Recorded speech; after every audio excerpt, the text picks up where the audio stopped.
ನಮಸ್ಕಾರ ಸ್ನೇಹಿತರೆ. ಟೀಂ ಇಂಡಿಯಾದ ಕೋಚ್ ಆದ ಕೂಡಲೇ ಟಿ20 ವಿಶ್ವಕಪ್ಗೆ ಹೊಸ ತಂಡವನ್ನ ಪ್ರಕಟಿಸಿದ ಗೌತಮ್ ಗಂಭೀರ್. ಹೀಗಿರಲಿದೆ ಟೀಂ ಇಂಡಿಯಾದ ಬಲಿಷ್ಠ ಪ್ಲೇಯಿಂಗ್ 11. ಹಾಗಾದರೆ ಸುದ್ದಿಯ ಸಂಪೂರ್ಣ ಮಾಹಿತಿ ಏನು? ಅಷ್ಟಕ್ಕೂ ಟಿ20 ವಿಶ್ವಕಪ್ಗೆ ಗೌತಮ್ ಗಂಭೀರ್ ಘೋಷಿಸಿರುವ ಟೀಂ ಇಂಡಿಯಾದ ಪ್ಲೇಯಿಂಗ್ 11 ಯಾವ ರೀತಿಯಾಗಿರಲಿದೆ ಗೊತ್ತಾ? ಹೀಗೆ ಇದರೆಲ್ಲದರ ಬಗ್ಗೆ ಇವತ್ತಿನ ಈ ಒಂದು ವಿಡಿಯೋದಲ್ಲಿ ತಿಳಿಸ್ಕೊಡ್ತಾ ಹೋಗ್ತೀನಿ. ಹೀಗಾಗಿ ದಯವಿಟ್ಟು ಈ ವಿಡಿಯೋವನ್ನು ಕೊನೆವರೆಗೂ ನೋಡಿ ಸ್ನೇಹಿತರೆ. ಆದರೆ ಅದಕ್ಕಿಂತಲೂ ಮುನ್ನ ನೀವು ಕೂಡ ಟೀಂ ಇಂಡಿಯಾದ ಅಭಿಮಾನಿಗಳಾಗಿ ಈ ವಿಡಿಯೋವನ್ನು ನೋಡುತ್ತಿದ್ದರೆ ತಪ್ಪದೆ ಈ ಕೂಡಲೇ ಈ ವಿಡಿಯೋಗೊಂದು ಲೈಕ್ ಮಾಡಿ. ಹೌದು ಸ್ನೇಹಿತರೆ, ಭಾರತ ತಂಡದ ಮುಖ್ಯ ತರಬೇತುದಾರರಾಗಿ ಗೌತಮ್ ಗಂಭೀರ್ ಅವರು ನೇಮಕವಾಗುವುದು ಬಹುತೇಕ ಖಚಿತವಾಗಿದೆ.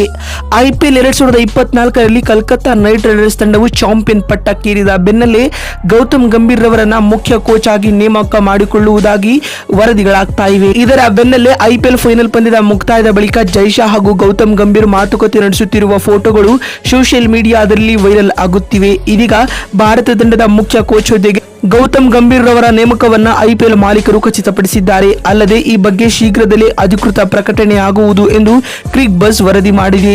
ಹೀಗಾಗಿ ಟೀಂ ಇಂಡಿಯಾದ ಮುಂದಿನ ಕೋಚ್ ಆಗಿ ಗೌತಮ್ ಗಂಭೀರ್ ಕಾಣಿಸಿಕೊಳ್ಳುವುದು ಬಹುತೇಕ ಕನ್ಫರ್ಮ್ ಅಂತಾನೆ ಹೇಳಬಹುದು ಸ್ನೇಹಿತರೆ. ಸದ್ಯಕ್ಕೆ ಟೀಂ ಇಂಡಿಯಾವು ಟಿ20 ವಿಶ್ವಕಪ್ ನಲ್ಲಿ ಬ್ಯುಸಿಯಾಗಿದೆ. ಸದ್ಯ ಟೀಂ ಇಂಡಿಯಾದ ಕೋಚ್ ಆಗಿ ನಮ್ಮ ಕನ್ನಡಿಗ ರಾಹುಲ್ ದ್ರಾವಿಡ್ ಕಾರ್ಯವನ್ನ ನಿರ್ವಹಿಸುತ್ತಿದ್ದಾರೆ ಸ್ನೇಹಿತರೆ. ಆದ್ರೆ ವಿಶ್ವಕಪ್ ಬಳಿಕ ರಾಹುಲ್ ರವರು ನಿವೃತ್ತಿ ತೆಗೆದುಕೊಳ್ಳಬೇಕಾಗುತ್ತದೆ. ಟಿ20 ವಿಶ್ವಕಪ್ ಇದೆ ಜೂನ್ 2ರಿಂದ ಜೂನ್ 29ರವರೆಗೂ ನಡೆಯಲಿದೆ ಸ್ನೇಹಿತರೆ. ಭಾರತ ತಂಡವು ತನ್ನ ಮೊದಲ ಅಭ್ಯಾಸ ಪಂದ್ಯವನ್ನ ಬಾಂಗ್ಲಾದೇಶ ವಿರುದ್ಧ ಜೂನ್ 1ರಂದು ಆಡಲಿದೆ. ಅಂದಹಾಗೆ ತನ್ನ ಲೀಗ್ ಹಂತದ ಮೊದಲ ಪಂದ್ಯವನ್ನ ಜೂನ್ 5ರಂದು ಐರ್ಲೆಂಡ್ ವಿರುದ್ಧ ಆಡಲಿದೆ. ಅದಾದ ಬಳಿಕ ಜೂನ್ 9ರಂದು ಬದ್ಧ ವೈರಿ ಪಾಕ್ ತಂಡದ ವಿರುದ್ಧ ನ್ಯೂಯಾರ್ಕ್ ಅಂತಾರಾಷ್ಟ್ರೀಯ ಮೈದಾನದಲ್ಲಿ ಕಾದಾಟ ನಡೆಸಲಿದೆ ಸ್ನೇಹಿತರೆ. ಇದೀಗ ಟಿ20 ವಿಶ್ವಕಪ್ಗೆ ಗೌತಮ್ ಗಂಭೀರ್ ಘೋಷಿಸಿರುವ ಟೀಂ ಇಂಡಿಯಾದ ಪ್ಲೇಯಿಂಗ್ 11 ಯಾವ ರೀತಿಯಾಗಿರಲಿದೆ ಅಂತ ನೋಡ್ತಾ ಬರುತ್ತಿದ್ರೆ, ಆರಂಭಿಕರಾಗಿ ರೋಹಿತ್ ಶರ್ಮಾ ಮತ್ತು ಯಶಸ್ವಿ ಜೈಸ್ವಾಲ್ ಅವರು ತಂಡದ ಪರ ಇನ್ನಿಂಗ್ಸ್ ಆರಂಭಿಸಲಿದ್ದಾರೆ ಎಂದು ತಿಳಿಸಿದ್ದಾರೆ. 3ನೇ ಕ್ರಮಾಂಕದಲ್ಲಿ ಕಿಂಗ್ ಕೊಹ್ಲಿ ಬ್ಯಾಟ್ ಬೀಸಲಿದ್ದಾರೆ ಸ್ನೇಹಿತರೆ.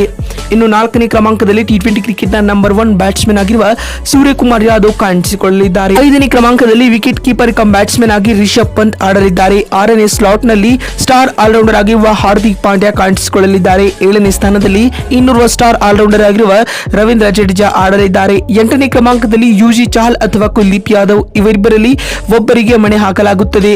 9ನೇ ಕ್ರಮಾಂಕದಲ್ಲಿ ಮೊಹಮ್ಮದ್ ಸಿರಾಜ್ ಅವರು ವೇಗದ ಬೌಲಿಂಗ್ ವಿಭಾಗದಲ್ಲಿ ಗುರುತಿಸಿಕೊಳ್ಳಲಿದ್ದಾರೆ. 10ನೇ ಕ್ರಮಾಂಕದಲ್ಲಿ ಜಸ್ಪ್ರೀತ್ ಬುಮ್ರಾ ಆಡಲಿದ್ದಾರೆ.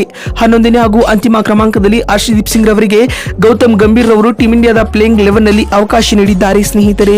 ನೋಡಿದ್ರಲ್ಲ ಬಂಧುಗಳೇ, ಟಿ20 ವಿಶ್ವಕಪ್ಗೆ ಗೌತಮ್ ಗಂಭೀರ್ ಘೋಷಿಸಿರುವ ಟೀಂ ಇಂಡಿಯಾದ ಹೊಸ ಪ್ಲೇಯಿಂಗ್ 11 ಯಾವ ರೀತಿಯಾಗಿರಲಿದೆ ಅಂತ ತಿಳಿಸಿಕೊಡುವ ನಮ್ಮ ಈ ಪ್ರಯತ್ನ ನಿಮಗೆ ಇಷ್ಟವಾಗಿದ್ದಲ್ಲಿ ತಪ್ಪದೆ ಈ ವಿಡಿಯೋಗೊಂದು ಈ ಕೂಡಲೇ ಲೈಕ್ ಮಾಡಿ. ಅದೇ ರೀತಿ ಈ ಟೀಂ ವಿಶ್ವಕಪ್ ಅನ್ನ ಗೆಲ್ಲುತ್ತಾ ಅಥವಾ ಇಲ್ಲವಾ ಎನ್ನುವುದನ್ನ ಕಾಮೆಂಟ್ ಮಾಡುವ ಮೂಲಕ ತಪ್ಪದೆ ತಿಳಿಸಿ. ವಿಡಿಯೋವನ್ನ ಇಲ್ಲಿವರೆಗೂ ನೋಡಿದ್ದಕ್ಕಾಗಿ ಧನ್ಯವಾದಗಳು.